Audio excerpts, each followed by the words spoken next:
seja bem-vindo ao podcast Catalisadores. Esse que é o nosso espaço para a gente conversar sobre missão, igreja, cultura. Nós estamos chegando ao final dessa série. Nós já falamos aí sobre, dentro desse contexto dessa série de base bíblica para a plantação de igreja, falamos sobre critérios teológicos, sobre a missão trinitária, a Missio Dei, a Missio Christi, a Missio Spiritu. Falamos sobre o breve sumário missiológico de Paulo na plantação da igreja de Tessalônica. E agora eu gostaria de fechar este assunto falando sobre considerações estratégicas para a plantação de igrejas, né? Algo tão importante para a gente entender dentro da nossa realidade. A plantação de igreja, gente, ela necessita ser articulada por uma fundamentação bíblico-teológica. Eu acho que ao longo desses últimos episódios é isso que nós estamos procurando fazer e despertar essa consciência, uma profundidade na questão eclesiológica. Mas também precisa fazer isso junto com o discernimento da cultura para uma prática missionária que seja transformadora. Essa união se torna urgente não pela falta de prática ou fundamentação teológica muitas vezes, mas pela verificação de que nos conhecidos esboços de teologia sistemática, pouca referência é dada ao tema. Eu desafio você a olhar as variadas teologias sistemáticas que tem por aí e olhar se tem o tema, discussão sobre o assunto de plantação de igreja. Os tratados eclesiológicos parecem orientar-se pelas práticas correntes da igreja e quase nada sobre plantio de novas igrejas. A intencionalidade no surgimento de novas comunidades de fé esforça-se, de certa forma, para colocar a igreja de volta no mapa. Em contextos como o da Europa, da América do Norte e já presente em grandes cidades do Brasil, a diminuição de plantação de igrejas é uma constatação real. Mesmo aqui no nosso contexto, nós temos nos últimos anos agido de maneira consciente para a gente minar esse decréscimo na plantação de igrejas. E esse cenário chama a igreja para resgatar os seus fundamentos e a sua criatividade, assim como foi a igreja do primeiro século. Com isso, não há intenção de afirmar que a igreja atual deva copiar a igreja do primeiro século, mas viver hoje com a mesma sinergia, fidelidade e criatividade que a igreja primitiva viveu no seu tempo, né?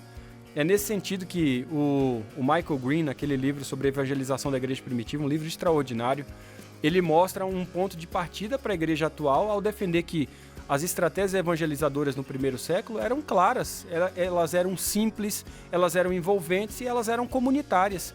Isso significa que elas não eram complexas demais para serem reproduzidas apenas por um grupo restrito, como você vê no movimento de crescimento de igrejas das megachurches.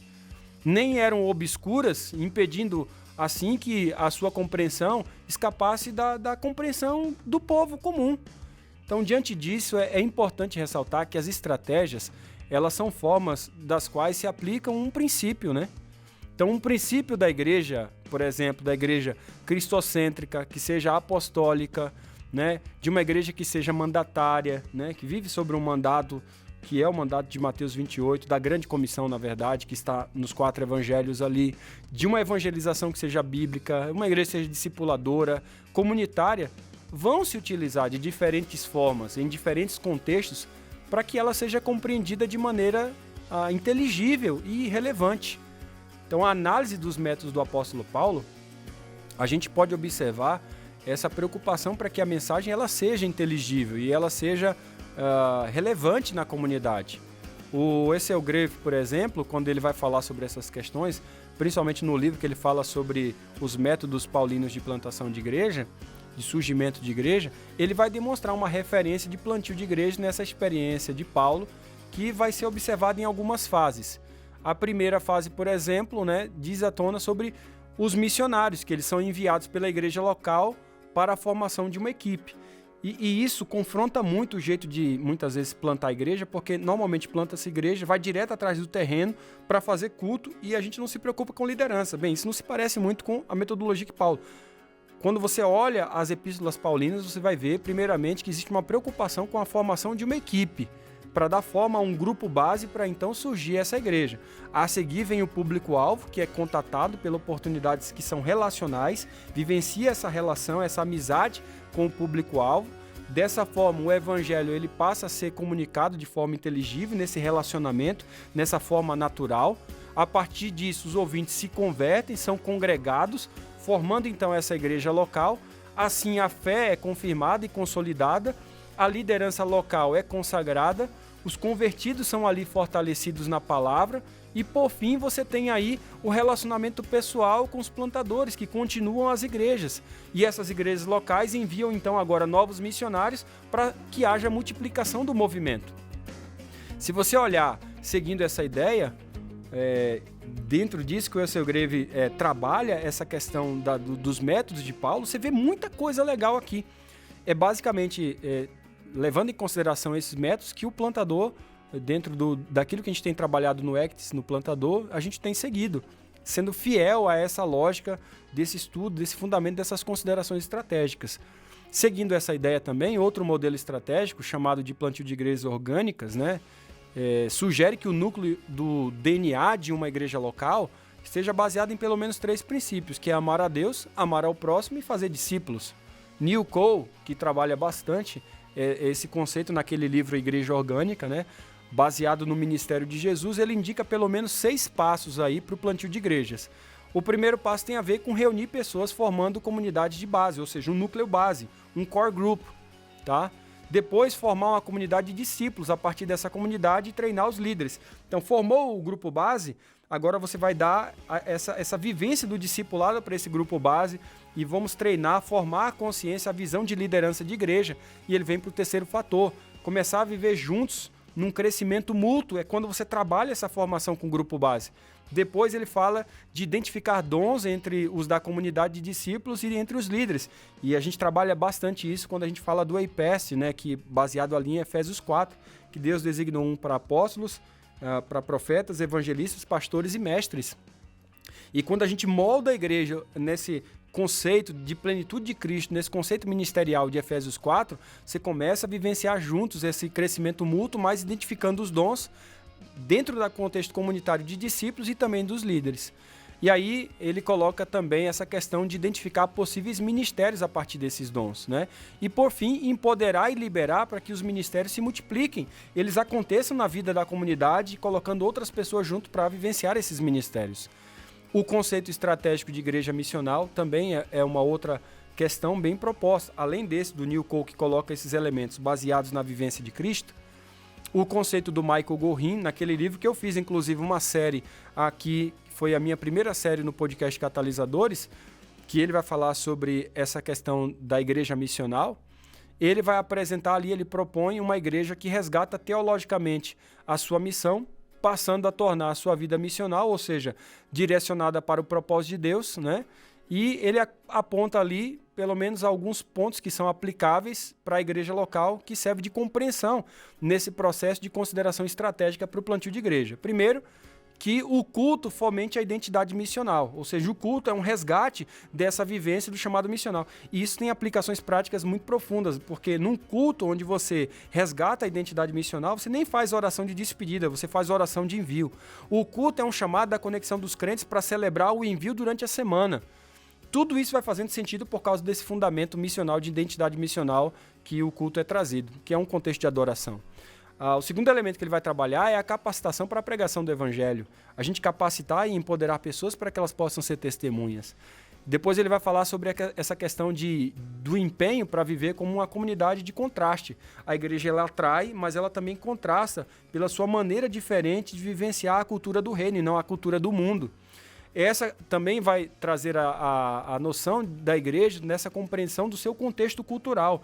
Ou seja, a igreja, ela mantém límpida a sua mensagem, sem negociação dela, sem açucaramentos, sem diluições, mas ela também se contextualiza na questão do método, na questão de como ela se porta, de como ela fala, de como que ela interage com o seu contexto local. Isso é muito importante, a compreensão do contexto cultural.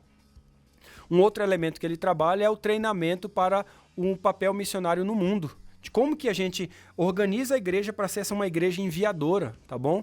E isso tem tudo a ver com esse treinamento para a evangelização orgânica. Não evangelização como uma tarefa, um trabalho ou uma atividade de final de semana, mas como um modo de vida que acontece no trabalho, no lazer, na escola, na vizinhança. É a vida toda uma vida de evangelismo e não momentos de evangelização. Tá bom? Isso é muito interessante dentro dessa compreensão de uma igreja que se move como um modo de vida e não que é refém de programas ou de impactos, entendeu? Outra coisa que ele vai trabalhar é um profundo envolvimento com as necessidades dos vizinhos e do mundo. É essa noção de que eu sou um missionário transcultural na minha vizinhança, no meu bairro, no meu condomínio, no meu prédio, sabe? Dentro do meu contexto. Ele vai trabalhar também essa questão do compromisso com missões, que toda igreja que financia missões, ela é uma igreja muito mais abençoada, e não somente mais abençoada, ela é uma igreja abençoadora por definição. E ele vai trabalhar bastante essa questão de presença de líderes maduros, e isso acontece no processo de formação do grupo base. Quanto mais tempo você dedica na formação da liderança, melhor será a igreja, tá bom? Então, quanto menos tempo você gasta na formação de líderes, mais risco tem essa igreja de não adotar uma identidade missional, de ser uma igreja com forte fundamento bíblico, missiológico e eclesiológico. Então, a gente diz, gaste tempo com a sua liderança para depois você sorrir. Se você gasta menos tempo, você sorri com a abertura do prédio e do culto, mas depois você não tem uma liderança forte para tocar uma mentalidade dessa magnitude. Tá? Outra coisa que ele trabalha bastante é o investimento nos filhos, né, no desenvolvimento da fé. Entendendo que o discipulado começa também em casa, de que se nós tivermos famílias bem ordenadas, com filhos bem educados, a igreja também terá um futuro diferente. E, terminando, ele vai falando sobre essa questão de organização de pequenos grupos que se fortalecem. Esse entendimento de que pequeno grupo ele é um ambiente sim para gerar relacionamento, gerar vida em comunidade, mas ele também é um forte impulsionador para a formação de novos líderes, porque você começa primeiro liderando poucas pessoas para depois você liderar mais gente. A gente parece que faz ao contrário, coloca a pessoa para liderar muita gente, mas ela nunca liderou poucas pessoas.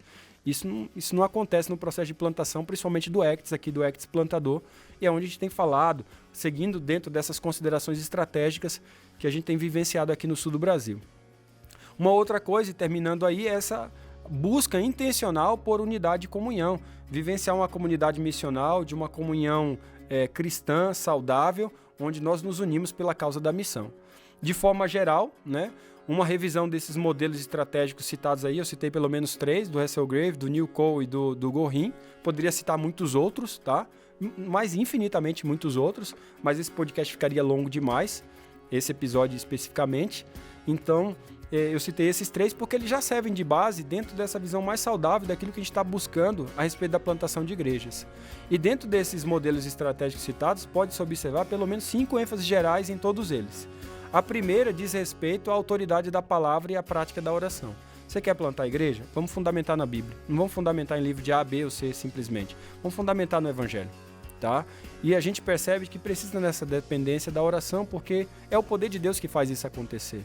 A segunda tem a ver com a evangelização, né, e o plantio de igreja de forma intencional e planejada. Então, quando a gente entra numa comunidade e a gente evangeliza de maneira intencional, com a finalidade da gente deixar ali uma comunidade sólida para expandir o reino de Deus, isso tem que vir de maneira planejada e intencional. E em terceiro lugar, é o comprometimento com o discipulado formal e informal.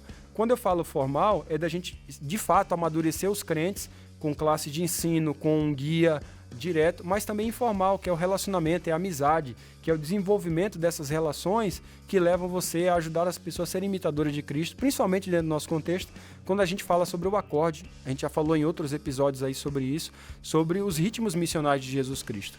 A quarta ênfase é essa articulação, né, de rápida incorporação dos novos convertidos à vida diária da igreja. É não permitir que o indivíduo entre para o corpo de Cristo inativo, não pode acontecer isso. Ele já entra atuando, ele já entra servindo, ele já entra ministrando. Por último, dentro desses modelos citados aí, uma ênfase geral de todos eles, é a identificação e investimento nos líderes locais. A igreja vai ser boa se a liderança for boa. Se a liderança for fraca, a igreja vai ser fraca. Invista tempo na liderança e você vai ter menos dor de cabeça. Curiosamente, a gente tem um monte de líder que tenta fazer tudo sozinho e a gente vê a igreja capengando sempre dependente desses líderes. Então, são igrejas onde a gente não tem Jesus como cabeça, mas algumas personalidades ou famílias como cabeça. O resultado são igrejas fracas, igrejas que não correspondem a todo o ímpeto, a toda a pujança do Evangelho. Ao contrário disso, né, pode ser observado também em práticas que se destacam na centralidade do método e não na palavra. O que acontece? Quando você tem mais igrejas baseadas no método e não na palavra, você tem a ênfase no processo de adesão, nos eventos e não na evangelização.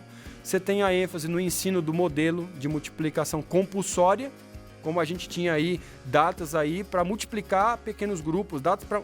Gente, pelo amor de Deus, né? Os bebês na maternidade não nascem todos no mesmo dia, tá? Esse ensino de modelo de multiplicação compulsória seja de novos crentes, de igreja, de pequenos grupos, o que quer que seja, não tem base nenhuma, porque você tira de cena o discipulado, você tira de cena o ensino bíblico, que é algo natural, orgânico, que acontece a todo instante. Aí, quando você baseia-se no método, em vez de dar a palavra, você também começa a basear em avaliação a partir dos resultados e não na fidelidade ao ensino bíblico. Aí você começa a demasiada importância à estrutura física, às construções e não nas pessoas. É aquilo que nós temos os 3 Cs, que eu vou falar numa outra série aí, né? Que é cabeças, contas bancárias e construções. Não é assim. A gente tem que focar nas pessoas e no evangelho. Então, um número expressivo de movimentos missionários na história da expansão da igreja perdeu-se em meio a metodologias e estratégias que levaram mais em conta um pensamento de mercado do que um fundamento bíblico teológico na plantação de igreja. Então, vem aí, vamos plantar um monte de igreja. É plantar igreja ou plantar prédio? Se você for plantar igreja, você vai ter que lidar com todas essas considerações dessa série. A questão aqui vai além de sintomas subjetivos, a preocupação é a doença em si, gente. Do contrário, a gente vai perpetuar igrejas fracas que a gente abre um tanto e fecha tanto. Nós estamos vivendo um momento agora que a gente tem apostasia de igreja igual a apostasia de membro. Pelo amor de Deus, o que está acontecendo? O foco desequilibrado de quantidade de pessoas vindo às reuniões, o tamanho das construções e a quantidade de ofertas, a indução para estatísticas falsas e a ilusão de adotar pseudodiscípulos são apenas a ponta do iceberg, pessoal. Vocês não estão enxergando isso?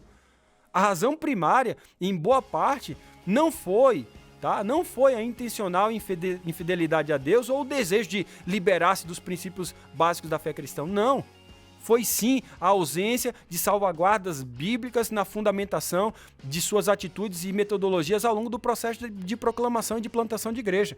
Se certificar de que nós estamos sendo fiéis a esses fundamentos, nos garante de que a gente não vai ter aí toda essa loucura de desequilíbrio de quantidade de pessoas vindo às reuniões, né, de preocupação com o tamanho de construção e quantidade de oferta, tá? A indução de estatísticas falsas, a ilusão de adotar pseudodiscípulos, né?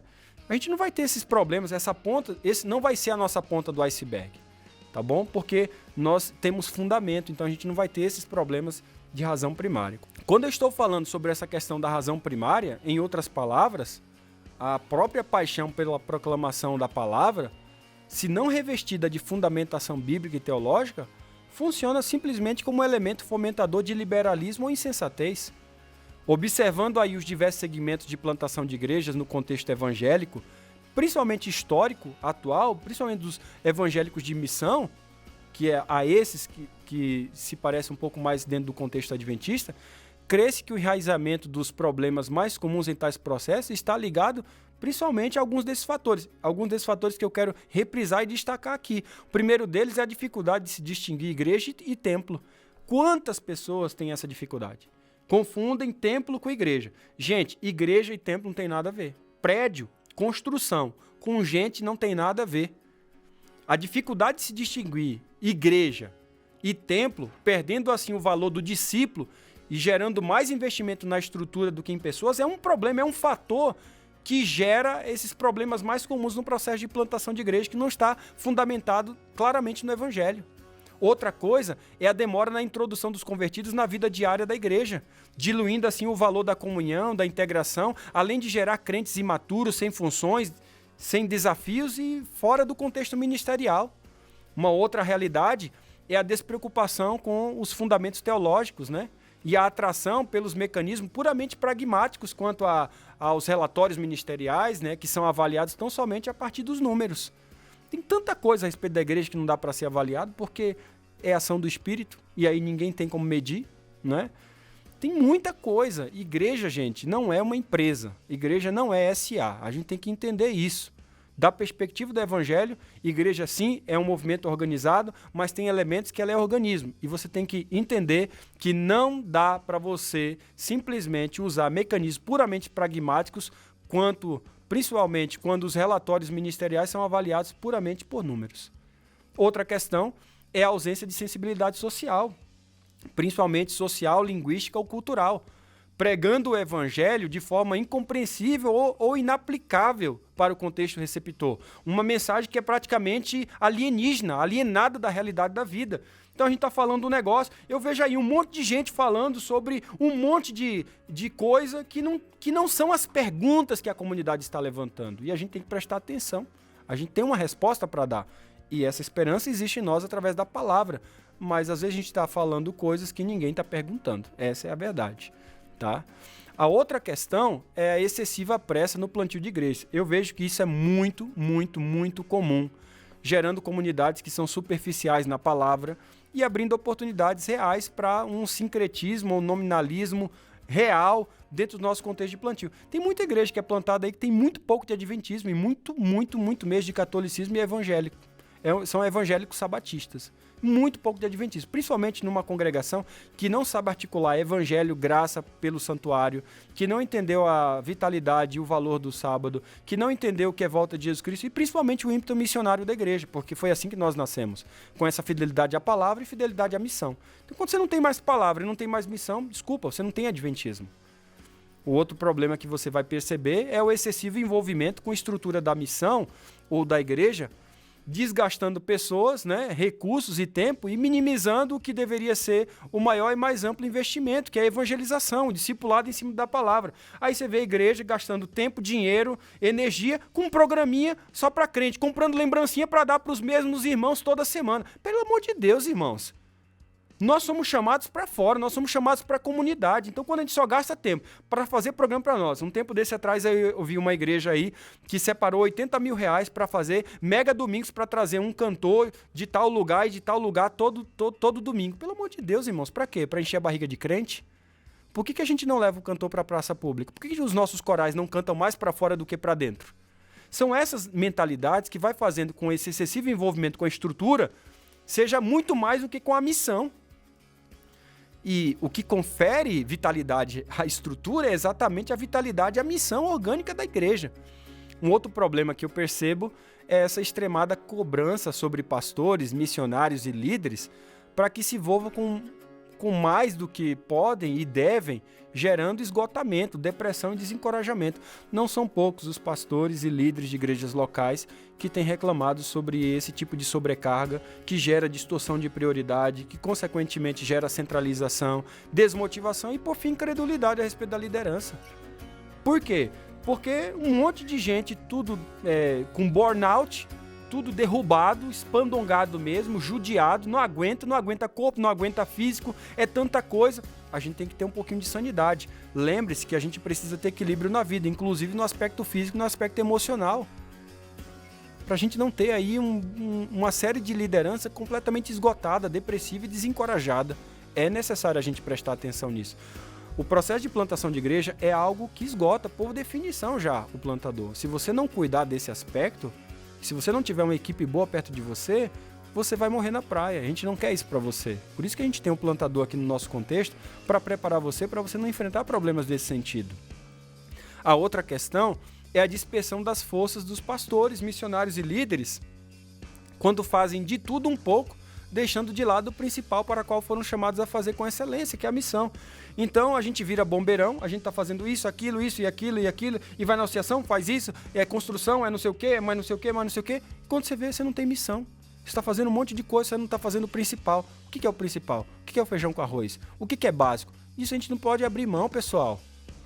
Uma outra coisa que eu tenho percebido é a ausência de oração nas iniciativas de plantio de igreja. A gente tem estratégia, a gente tem foco, a gente tem PM Canvas, a gente tem não sei o quê, a gente tem roadmap, a gente tem um monte de coisa. Mas falta oração, falta dependência.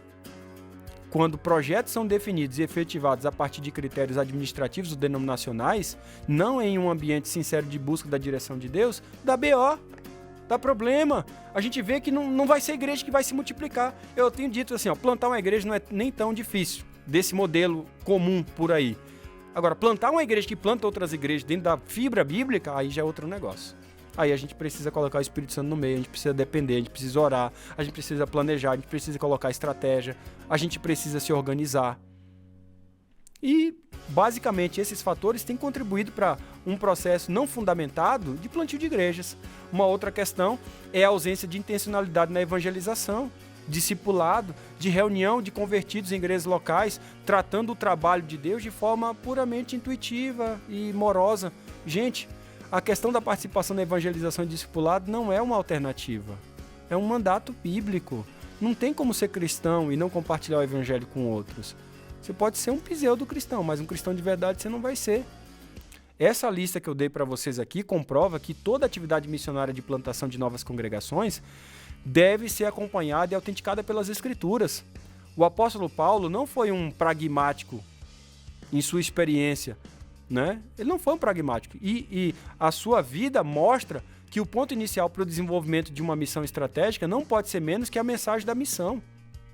Portanto, aí para a gente chegar ao final desse episódio, à luz das observações e insights que a gente teve nesse episódio, né, falando dessa base bíblico-teológica para a plantação de igreja, a gente deve levar em consideração esse caráter missionário trinitário de Deus como o elemento base para a criação de um movimento de igrejas que se expressa como embaixadas do reino de Deus. E o exemplo paulino da plantação de igreja de Tessalônica demonstra na prática o envolvimento trinitário de Deus nesse empreendimento igreja na história humana. Os fundamentos apresentados servem de orientação para a prática da igreja no seu desenvolvimento de estratégias que sejam fiéis ao conceito trinitário de Deus e nesse envolvimento com o mundo. E todas essas considerações nos dão alertas para a gente desenvolver um movimento de plantação de igreja bem fundamentado biblicamente falando. Bem, essa foi a nossa série, uma série curta de 4 episódios, mas que tem tudo aí para te dar uma base, uma introdução, né, de uma base bíblica para você prosseguir dentro desse contexto sem ir simplesmente num conteúdo pragmático, mas bem fundamentado biblicamente para que possamos ver igrejas que plantam igrejas. Na verdade, um movimento de igrejas que plantam igrejas. É por isso que nós estamos aqui nesse podcast, por isso que a gente sempre abre esse podcast dizendo que esse podcast é para a gente discutir missão, igreja e cultura. Bem, eu espero você na nossa próxima série, tenho certeza que vai ser uma bênção. Se essa série foi legal para você, foi legal para os seus amigos, compartilha, gente. Vamos compartilhar, vamos dar o nosso joinha aí, vamos fazer esse negócio expandir. Tem muita gente que precisa dessa fundamentação. Se isso foi legal, compartilha e a gente se vê então no próximo episódio. Um grande abraço para você e até lá.